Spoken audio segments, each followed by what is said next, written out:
On le savait avant la rencontre, le match contre la Tunisie ne revêtait pas une grande importance pour l'équipe de France, déjà qualifiée pour la suite de la compétition et quasiment assurée de terminer à la première place, à moins d'un scénario improbable.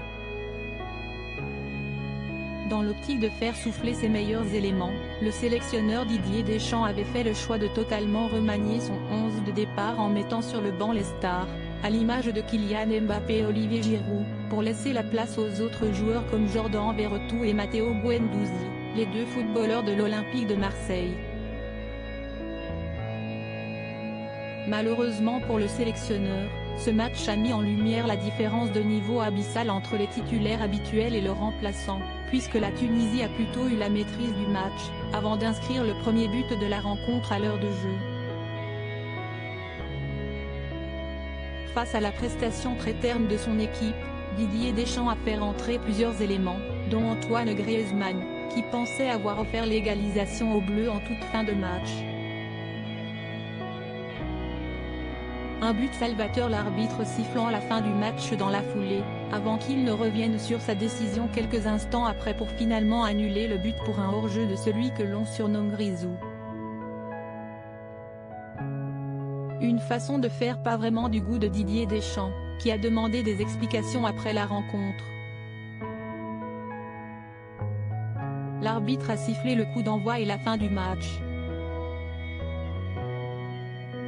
A-t-il le droit de revenir sur le but? Je ne suis pas sûr. J'ai été le voir. Je suis en attente de la réponse. Vous n'avez pas le numéro de M. Collina, le patron des arbitres de la FIFA, note de la rédaction, a-t-il lâché en conférence de presse, visiblement circonspect face à la façon de faire de l'arbitre. La Fédération française de football a d'ailleurs annoncé qu'elle allait porter réclamation pour faire valider le but. TF1 s'excuse pour sa grosse bourde d'une soirée cauchemardesque également pour TF1. Croyant la fin du match arriver après le coup de sifflet de l'arbitre néo-zélandais Matthew Congé, la première chaîne a tout simplement rendu l'antenne, empêchant des millions de téléspectateurs d'assister à l'annulation du but d'Antoine Griezmann.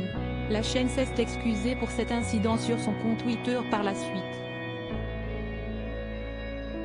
Nous sommes vraiment désolés pour ceux qui n'ont pas pu vivre ce moment en direct, explique TF1, beaucoup moqué sur les réseaux sociaux après ce gros couac.